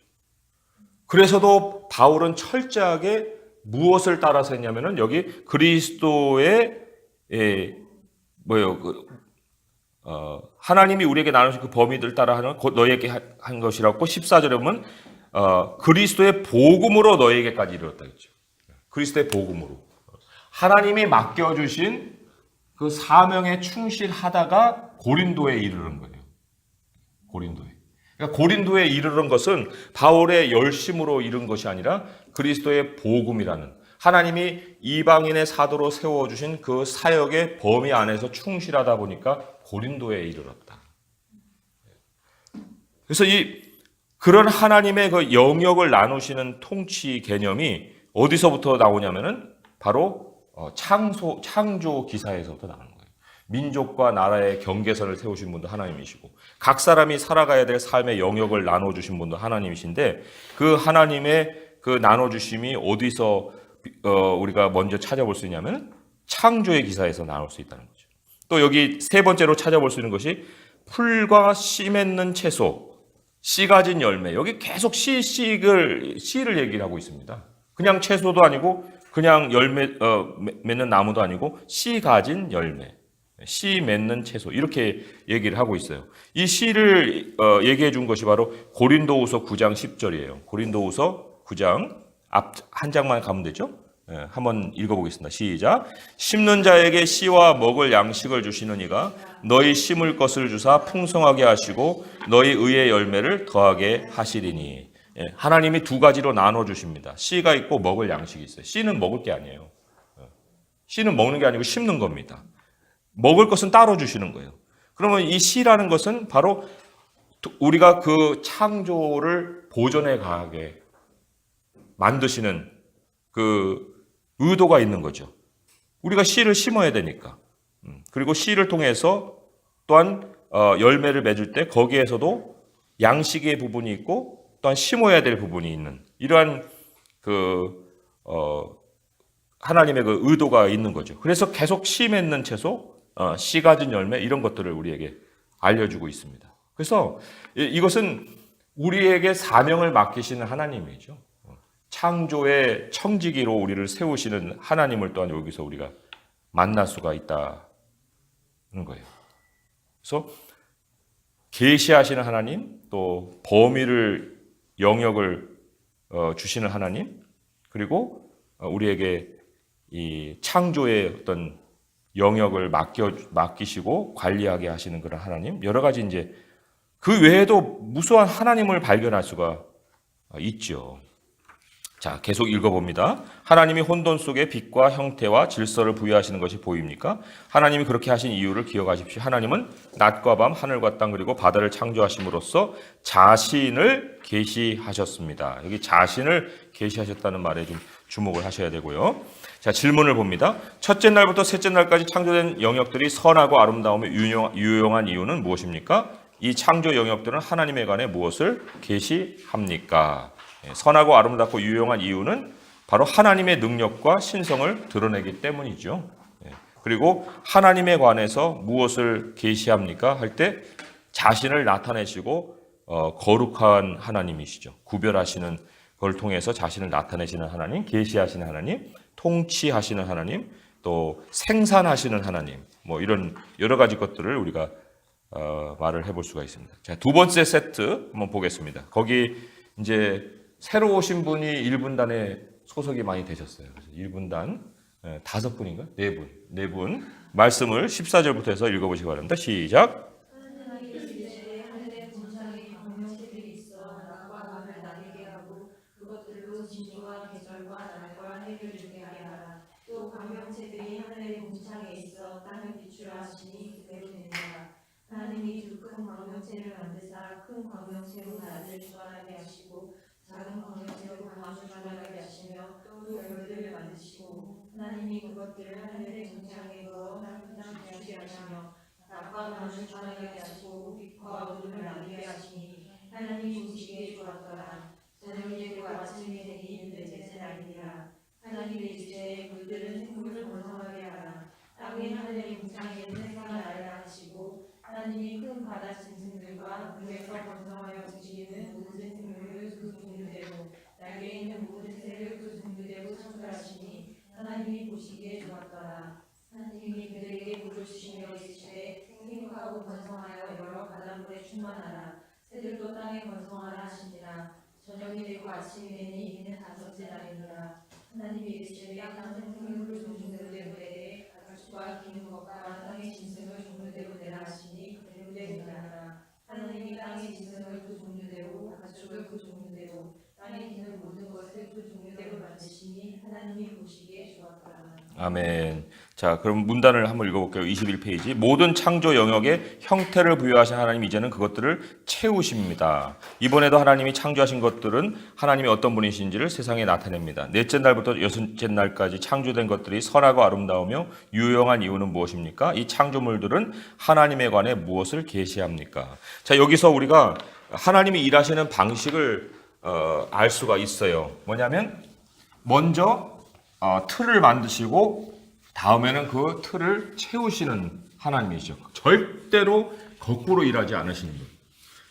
사실 근데 우리는 조급증 때문에 그 하나님이 일하시는 방식을 거꾸로 걸어가려고 할 때가 많아요. 공간이 있고 이 공간을 이제 채우시는 하나님. 이거 아마 교회에서 주일학교 때도 많이 배우셨을 거예요.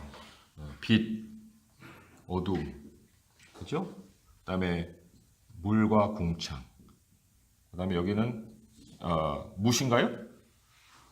네, 그죠? 물과 궁창, 무를 창조했어요. 그러면 이걸 이제 채우실 때 빛이 있는 곳에는 광명체를 채우시고, 네, 여기에는 이제 고기와 새를 채우시고, 그다음에 여기에는 이제 생물들과 그다음에 뭐를 채웁니까?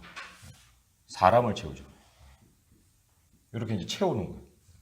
그러나 이 채워지기 전에는 반드시 거기에 따른 그 공간이 먼저 준비가 된다. 그래서 큰 그림 먼저, 그 다음에 구체적인 내용 나중. 우리 하나님이 인생을 인도해 가실 때에도 마찬가지예요.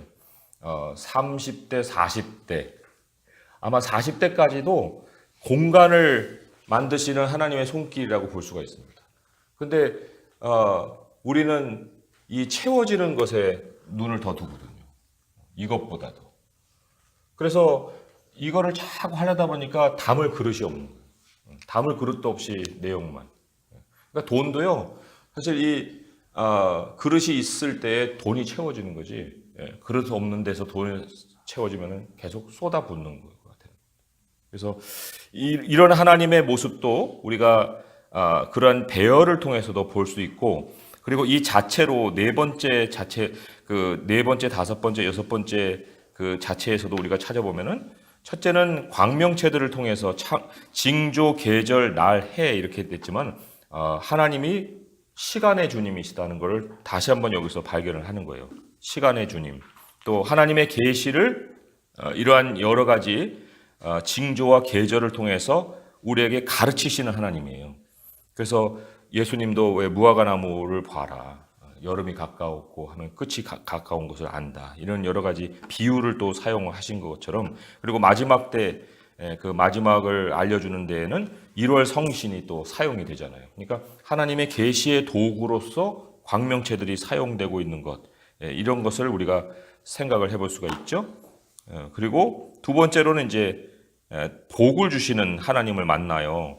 여기 그 22절에 복을 주시며 생육하고 번성하라 했잖아요. 그래서 우리 하나님이 공급을 해주시는데 그 공급이라는 것은 결코 육의 공급으로 그치지 않죠. 여기 하나님이 복을 주시는 것으로 인해서 생육과 번성이 가능하게 하시는 하나님이에요.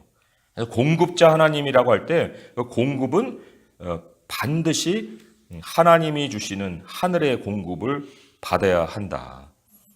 그래서 공중의 새도 들풀도 다 하나님이 입히시고 먹이신다 했는데 우리 사람은 어떨까요? 사람은 에베소서 1장 3절의 말씀을 보시면은 거기 이미 우리에게 하나님의 복이 어떻게 임하셨는지를 설명을 해주고 있습니다. 에베소서 1장 3절 시작. 찬송하리로다 하나님 곧 우리 주 예수 그리스도의 아버지께서 그리스도 안에서 하늘에 속한 모든 신령한 복을 우리에게 주셨다 그랬어요. 하늘에 속한 모든 신령한 복. 그래서 하나님이 우리를 이끌어 가실 때에는 우리가 부족함이 없고 또 어떤 것에 대해서 모자람이 없는 그런 인생을 이미 창조해 주시고 우리를 살게 하신다 하는 말씀을 여기에서 발견할 수 있고요. 세 번째로는 여기 생물을 내시고 뭐 여러 가지 생명의 주님, 생명의 근원이 되시는 우리 하나님을 우리가 만날 수가 있습니다. 자, 계속 제가 읽어볼게요. 처음 엿새 이래로 창조는 그 목적을 이루면서 모든 사람에게 하나님을 알리고 있습니다. 그러나 모든 사람이 하나님에 관한 진리를 알고 있음에도 불의가 그 진리를 막고 있습니다. 이 불의를 요한복음식대로 표현을 하자면 3장 19절의 말씀이라고 볼 수가 있어요. 어둠이라고 볼 수가 있습니다. 그래서 어둠 속에 있는 사람들은 자기 정당성으로 인해서 하나님의 빛을 거부해요. 하나님의 계시가 비추는 방향과 전혀 다른 방향으로 자기 삶의 계획을 세워서 지금까지 살아왔기 때문에 하나님이 비춰주시는 방향으로 절대로 가려고 하지 않습니다. 그게 바로 이제 불의예요. 불의라는 건 죄와도 같은 개념인데 하나님과 연결되지 않은 그런 모습을 불의라고 할 수가 있어요. 그래서 요한복음으로 보게 되면 제가 찾아서 읽어드리면 3장 19절에 그 정죄는 이것이니 곧 빛이 세상에 왔을 때 사람들이 자기 행위가 악함으로 빛보다 어둠을 더 사랑한 것이다. 사랑과 미움은 우선순위의 관계를 얘기하는 거예요. 그래서 하나님을 사랑하라는 건 하나님이 첫째라는 거고 가족을 미워하라는 건 가족을 둘째로 두라는 얘기지 이 어떤 감정의 문제는 아니에요. 그죠? 감정의 문제가 아니고 우선순위의 문제인데 사람들이 빛보다 어둠을 더 사랑했다는 것은 결국은 계시보다 세상을 더 선택을 했다는 얘기를 하는 거예요. 요한복음식으로 얘기하자면. 그러나 여기 읽은 로마서 1장 18절의 말씀에 따르면 거기에는 그 불의를 소개를 하고 있어요. 로마서 1장 18절 보면 하나님의 진노가 불의로 진리를 막는 사람들의 모든 경건하지 않음과 불의에 대하여 하늘로부터 나타난다라고 얘기를 하고 있습니다. 아무튼 진리를 알면서도 해방하는 그 모든 일들을 불의라고 할 수 있는데 그렇지만 우리는 여전히 전도와 선교에 대한 소망을 가지고 있습니다. 우리가 할 수 있는 일은 진리를 알면서도 해방하는 일을 그만두게 하는 것입니다. 하나님은 일반 계시보다 더 큰 계시, 하나님의 아들이신 예수님을 통한 특별 계시로 이 일을 성취하십니다. 자, 오늘 이 일과는 제가 여태까지 창세기도 했고 출애굽기도 했고 다 했는데 일과가 가장 많아요, 내용이. 그래서 좀 피곤하시더라도 잘 따라오셔야 됩니다.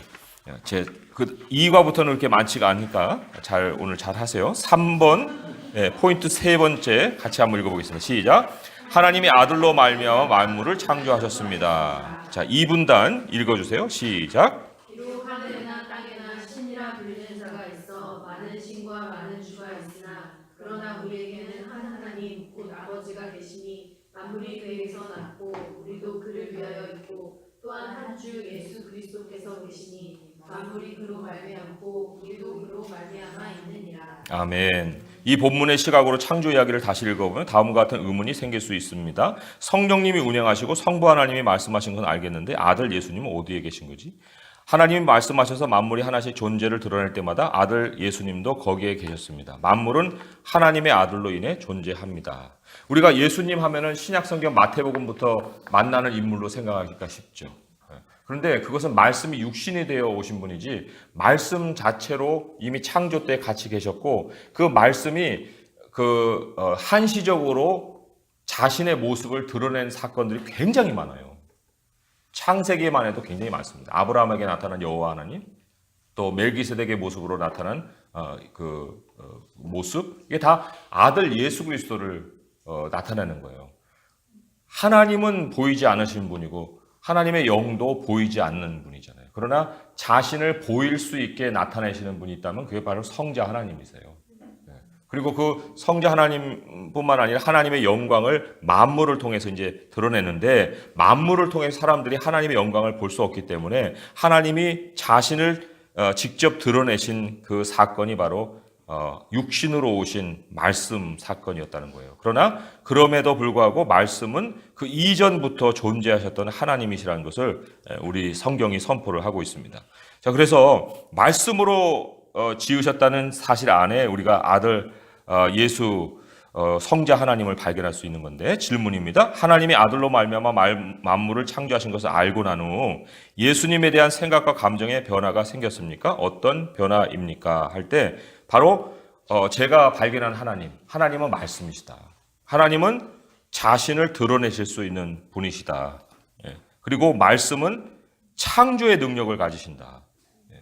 그리고 여기 위에 그 고린도전서 8장 5절에서 6절을 읽어보셨지만은 거기에 보면은 말씀은 모든 것의 근원이에요. 말씀 속에 우리가 그 정체성을 모든 만물의 정체성을 발견할 수 있게 해주시고 그리고 또한 그를 위하여 있다라고 하기 때문에 만물의 목적이 또한 하나님의 말씀에서 발견이 되는 거예요. 이 하나님의 말씀은 우리가 생각할 때 한 구절 한 구절 뭐 그런 데에서 뭐 이렇게 의미가 있을까 싶지만 말씀드렸듯이 창세기에서 요한계시록까지는 거대한 하나님의 계획이 흘러가고 있거든요. 그러니까 그 거대한 하나님의 계획을 가지고 창조한 창조기사이기 때문에 우리 하나님이 우리에게 보여주고자 하시는 문제의 근원과 문제의 해답은 그 모든 흐름을 다 볼 수 있는 눈 안에서 발견이 되는 거예요. 자, 특별계시를 2분단이 한번 읽어보시기 바랍니다. 시작. 하나님이 아들로 말미암아 만물을 창조하신 것이 왜 중요합니까? 하나님이 아들을 통해 우리에게 특별 계시를 주시기 때문입니다. 특별 계시는 내용과 범위가 구체적입니다. 내용 면에서 특별 계시는 하나님의 능력과 본질에 관해 일반적으로 계시할 뿐 아니라 하나님의 복음을 구체적인 말씀으로 계시합니다. 구체적인 말씀이란 바로 하나님의 아들의 십자가와 부활을 통해 백성을 구원하시려는 구속 계획입니다. 범위 면에서 특별 계시는 특정 시간에 특정 장소에서 특정 사람에게 주어집니다. 그 위에도 있어요. 23페이지. 예. 창세기 1장 3절에서 시작하는 하나님의 일반 계시의 빛은 선한 선거지만 사람들로 인해 막혀 있기도 합니다. 우리에게는 막을 수 없는 하나님의 빛을 비추는 것이 필요합니다. 바로 하나님의 특별 계시의 빛입니다. 이 막을 수 없는 빛은 단지 전자기 광선이 아닙니다. 이 빛은 한 인격이며 그 이름은 바로 예수입니다. 어두운 데에 빛이 비치라 말씀하셨던 그 하나님께서 예수 그리스도의 얼굴에 있는 하나님의 영광을 아는 빛을 우리 마음에 비추셨느니라. 이 두 계시 곧 이 두 빛이 서로 만나 하나로 모이는 곳이 있습니다. 이곳에서 하나님은 자신을 일반적으로 계시하시고 특별하게 계시하기도 하십니다. 그곳은 바로 신자의 마음입니다. 먼저 신자는 한 인간으로서 하나님의 창조의 절정인 인류를 대표합니다. 우리는 하나님의 일반 계시 가운데 가장 큰 빛입니다. 신자의 신분으로서 우리는 하나님의 특별 계시의 더 큰 빛, 곧 예수 그리스도의 빛을 품은 자들입니다. 이런 이유에서 성경은 예수님과 함께 우리도 빛이라고 말씀합니다. 아멘. 예. 자, 여기 그림을 잘 보세요. 사람이 있습니다. 이거 빨간 사람이 있는데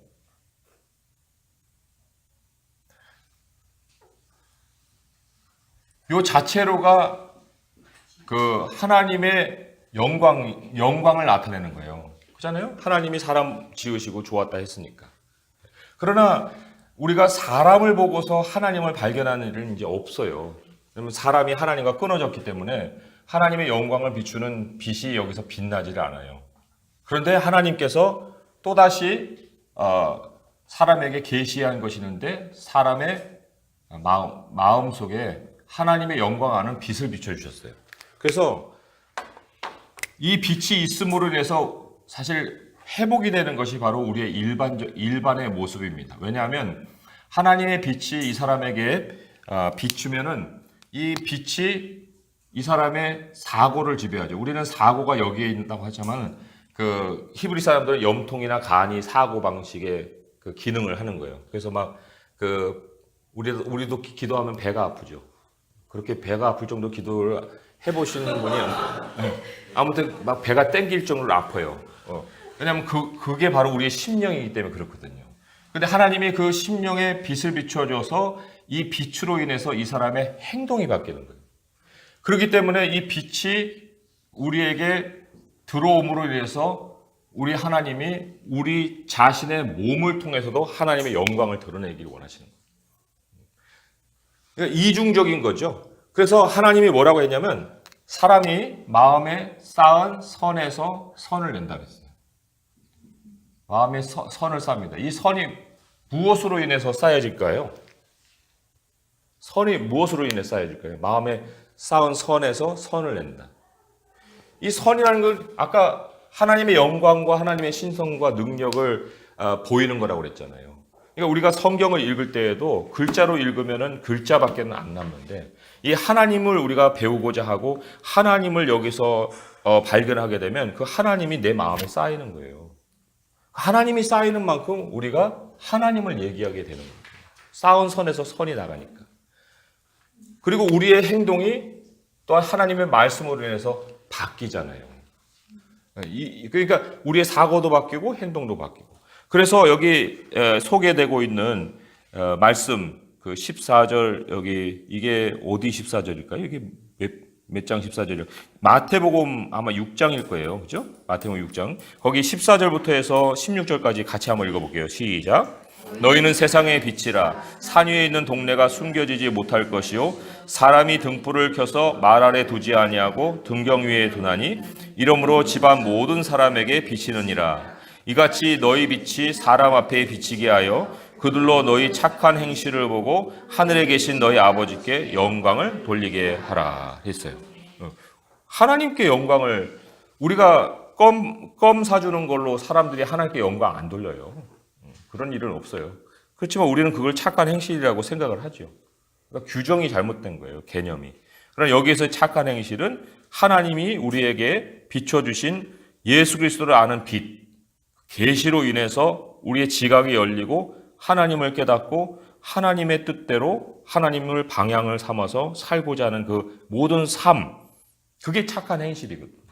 그걸 통해서 사람들이 하늘에 계신 너희 아버지께 영광을 돌린다. 이거는 하나님이다. 하나님이 내게 나타내 주시는 모습으로 우리 자신의 삶을 보는 거예요. 그래서 우리 여기 밑에 질문이 세상에 비친 우리가 사람들을 세상에 비치신 예수님께로 이끌 수 있는 방법이 뭐냐 그랬어요. 방법이. 한번 그 누가복음 11장 보십시오. 누가복음 11장 35절에서 36절. 누가복음 11장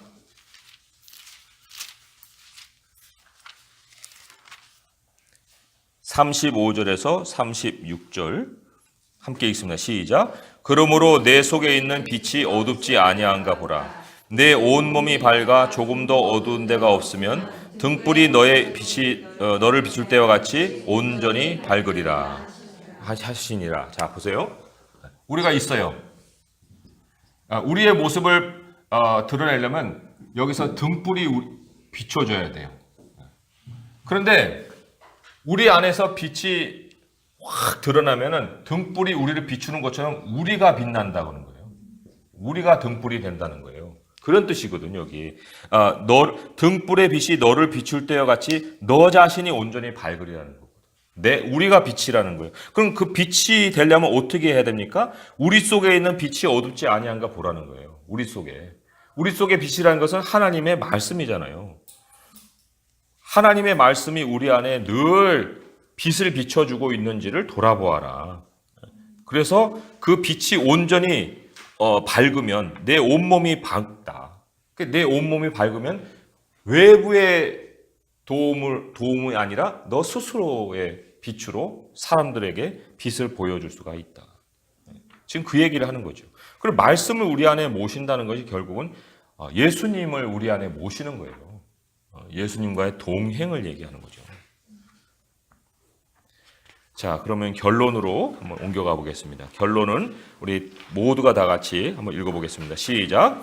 하나님은 우리를 창조하셨고 예수님의 빛을 우리 마음에 비추셨습니다. 우리는 이 두 가지 때문에 하나님의 것입니다. 그러므로 이제 우리는 자기의 영광과 사랑을 세상에 나타내시려는 하나님의 전반적인 창조 계획과 목적 안에서 우리의 역할을 발견하려는 노력을 기울여야 합니다. 우리는 이 세상을 비추는 빛이어야 합니다. 본성으로도 우리는 이 세상의 빛입니다. 그러나 우리의 행동만으로는 빛을 발할 수 없습니다. 우리는 하나님의 특별 계시의 빛을 말씀으로 비추어야 합니다. 우리가 이 세상에서 행동으로 아무리 많은 선을 행한다 해도 우리의 행동을 보는 것으로 세상 사람들이 결코 구원에 이르는 지식을 얻을 수 없습니다. 하나님은 우리에게 자신이 만물을 창조하였으니 아무것도 염려하지 말라고 말씀하십니다. 하나님이 만물을 운행하고 계십니다. 또한 하나님은 만물을 선하게 창조하셨습니다. 우리를 둘러싼 모든 것을 보십시오. 해, 달, 별과 그 밖의 모든 창조물은 하나님이 당신을 알고 싶어 하신다는 소식과 하나님이 당신에게 알려지시길 바라신다는 소식을 전하고 있습니다. 그리고 하나님은 아들로 말미암아 만물을 창조하셨습니다. 하나님은 자신에 관한 모든 것을 아들을 통해 계시하셨습니다. 따라서 우리는 예수를 세상에 나타내기 위해 노력하며 살아가야 합니다.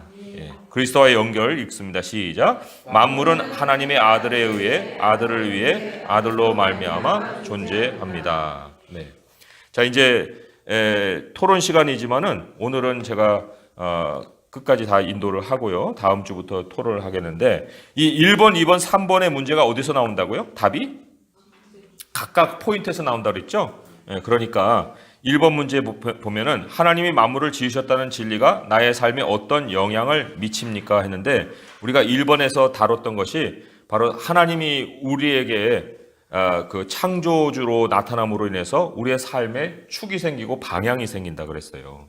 그래서 살아계신 하나님을 향한 삶이 시작이 되고 또 그 하나님 안에서 나 자신을 발견하게 되는 거예요. 하나님을 향한 삶이 믿음이고 또 경외라고 말씀을 드렸습니다. 그러니까 만물을 하나님이 창조하셨다는 것 사실 안에서 완전히 모든 다른 거짓 신들은 다 끝이 나버리고 오직 하나님만 남고 우리는 오직 하나님을 향한 삶으로 방향이 맞춰지게 되는 거죠. 그게 바로 이 질문이 던지는 그 내용입니다. 두 번째로 하나님이 만물을 선하게 지으신 것을 알게 된 후 창조에 대한 나의 관점과 창조 안에서 살아가는 나의 행동은 어떻게 달라져야 할까요? 했어요. 그래서 우리의 관점, 우리가 과학을 통해서 창조를 알아내고 이런 어떤 그런 상황이보다는 하나님이 과연 창조 속에서 보여주시려는 하나님의 능력은 뭐냐, 또 하나님의 어떤 성품이 연결되어 있느냐, 그리고 나는 그런 하나님을 어떻게 나타낼 수가 있는가, 이제 그런 것들을 우리가 고민하게 되죠. 그런데 여기서 가장 이제 그 기초가 되는 하나님과의 동행하는 모습이 뭐냐 하면 그게 기도와 말씀이에요. 기도와 말씀. 왜냐하면 디모데전서 4장 4절에서 5절을 한번 보겠습니다. 디모데전서 4장 4절에서 5절 찾아보면은 이런 말씀이 있어요. 디모데전서 4장 4절에서 5절 함께 읽습니다. 시작. 하나님께서 지으신 모든 것이 선함에 감사함으로 받으면 버릴 것이 없나니 하나님의 말씀과 기도로 거룩하여짐이라 그랬어요. 이게 무슨 뜻이냐면요. 하나님이 지으신 모든 것이 하나님의 영광이에요. 그렇잖아요. 그런데 우리가 그것을 그런 식으로 볼 수 없게 만드는 여러 가지 일들이 있어요. 그런데 그 하나님이 지으신 것이 그 지으신 대로 딱 자기 영역에 위치할 수 있는 거. 그게 이제 거룩인데 그럴 수 있으려면 하나님의 말씀이 있고 우리가 하나님을 찾아 나가는 기도가 있을 때 우리의 그 시각이 우리의 지각이 하나님이 지으신 것 내용과 의도와 이런 것과 하나가 된다는 거죠. 그래서 모든 것이 선해요. 그렇지만 그 선을 선으로 발견할 수 있는 그 생활, 그 우리의 삶의 모습은 말씀과 기도다. 자, 세 번째 문제는 한 사람을 정해 그 사람에게 만물이 그로 말미암아 존재하고 함께 있는 예수님을 알릴 수 있게 되기를 기도하십시오. 또한 성령님이 그의 눈을 여셔서 그리스도의 빛을 볼 수 있게 되기를 기도하십시오. 했는데 우리가 이제 이런 걸 질문을 받으면서 우리 자신을 이렇게 이제 한번 돌아보는 거예요. 나는 참 그 사람에게 어떤 모습으로 보이고 있을까? 그런 거죠. 그리고 말씀으로 하나님과 만물이 연결되어 있는데 그러면 나는 어떻게 하나님과 연결되어 있는가? 이런 것을 돌아볼 수 있어야 돼요. 왜냐하면 그리스도의 빛을 그 사람이 볼 수 있게 해달라고 기도하지만은 내 스스로가 빛이라는 것에 관심을 기울이지 않으면 우리가 사실 어떻게 그 사람에게 그리스도를 보일 수 있겠습니까? 그러니까 우리 자신이 그 사람에게 어떻게 보이고 있고 또 앞으로 어떻게 보여야 할까 하는 것을 고민할 때 우리 스스로도 하나님의 말씀과 기도로 구별되는 삶을 살아야 되고 그럴 수 있으려면 창조 속에서 이제 배운 하나님의 모습을 우리 자신이 늘 기억을 해야 되는데 아까 이제 에베소서 말씀처럼 선한 일을 예비된 것이다. 그리고 우리는 스스로 주도해가는 삶이 아니라 하나님이 예비하신 삶을 우리는 만나며 체험하며 사는 삶이기 때문에 시간의 주님 앞에 촉박한 인생을 살 것이 아니라 정말 첫째 날, 둘째 날, 셋째 날 같이 질서 있게 삶을 살게 해주시고 안식을 우리에게 허락하신 하나님의 그 시간표대로 우리가 정말 질서 있는 삶을 이끌어가는 것 그런 것들이 이제 우리 하나님 앞에서 살아가는 삶이어야 되고요. 그리고 빌립보서 말씀에 순전함이라는 말이 있는데 순전함이라는 것은 일관됨이라는 것과 그 동의어예요. 그래서 순전한 흠이 없고 순전하게 되어 영광스럽게 나타나기를 바란다는 빌립보서 2장 15절의 말씀이 있듯이 그걸 꾸준하게 가져가는 꾸준하게 그런 우리들의 모습을 일관되게 가지고 가는 거죠. 그래서 그 사람이 우리를 통해서 그리스도의 빛을 볼 수 있도록 되는 거예요. 기도하고 마칠게요. 하나님 아버지 감사합니다. 창조의 하나님, 우리 하나님의 모습을 우리가 말씀을 통해서 또한 깨닫고 우리 하나님을 더 알아가길 원합니다.